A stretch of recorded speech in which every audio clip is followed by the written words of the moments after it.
Welcome to history class. Today we are going to study about the Mughal Empire. Students, do you remember the importance of the first battle of Panipat as it ended the era of Delhi Sultanate and marked the beginning of Mughal rule? The Mughals were of Turkic Mongol origin.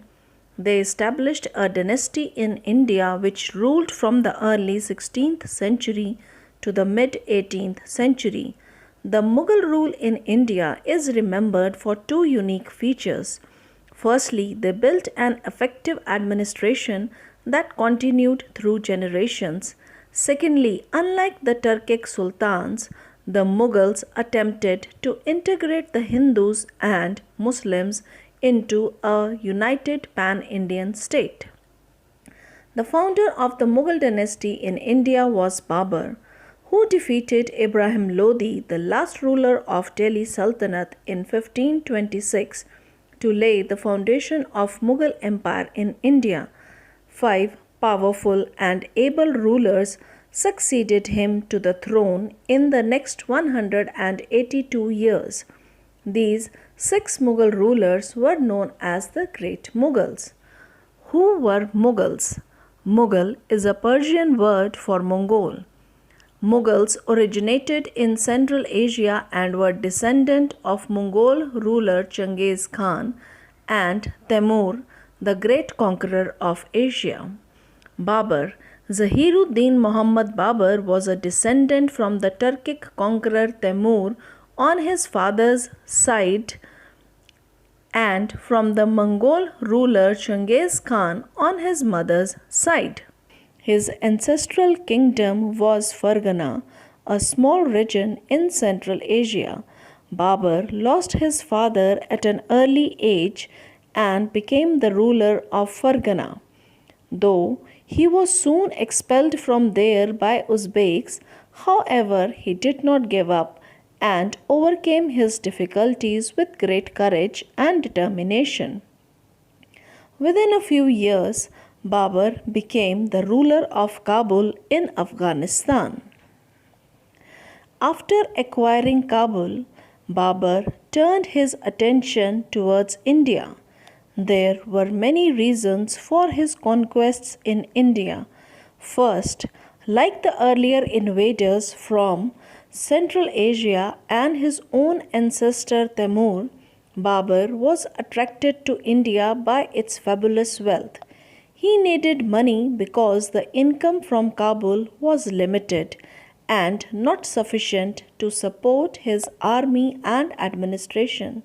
Secondly, Babur was also apprehensive of an Uzbek attack upon Kabul and considered India to be a safe place of refuge.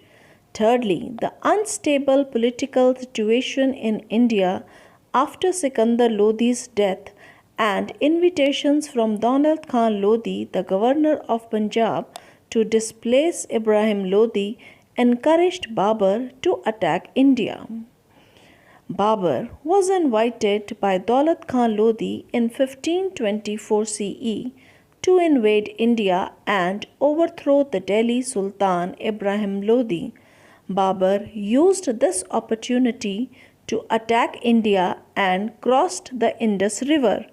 He captured Par in Punjab and returned to Kabul to regroup his forces for a further attack on India. Daulat Khan had assumed that, like his ancestor Temur, Babur would blunder and return to Kabul. However, Babur invaded India and defeated Daulat Khan and marched towards Delhi. Babur and Ibrahim Lodi fought at the historical battleground of Panipat in 1526 CE.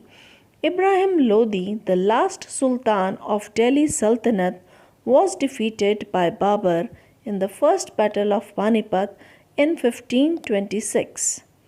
Now, there were many reasons for Babur's victory at Panipat. Firstly, Babur's army was small but much more disciplined and loyal compared to Ibrahim Lodi's forces. Secondly, Babur also had better and improved firepower and artillery which had not been used in warfare in India before. Thirdly, he was a brilliant military strategist and easily routed the armies of Ibrahim Lodi.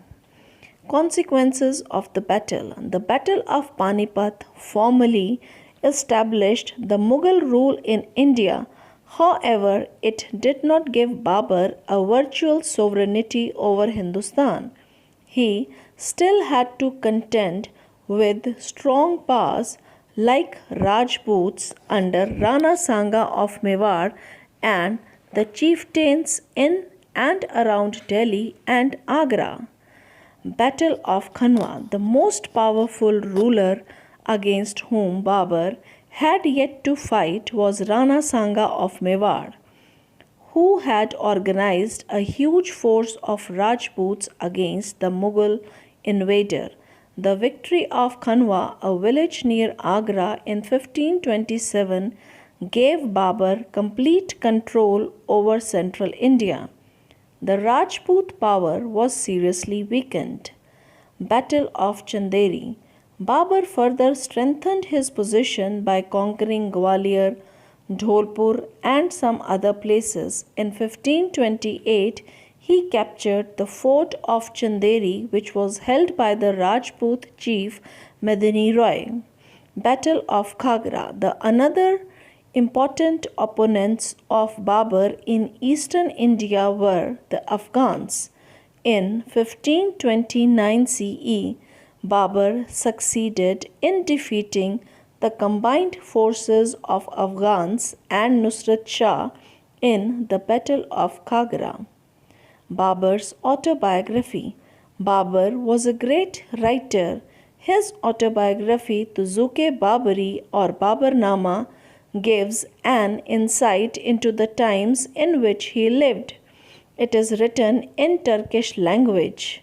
Babur had given a detailed account and comparative observation of the habits and customs of the people and geography of his own region and Hindustan. His chronicles contain detailed accounts of the flora and fauna of Hindustan. We learn much about the manners, habits, and occupations of the inhabitants of Hindustan of that period. Achievements.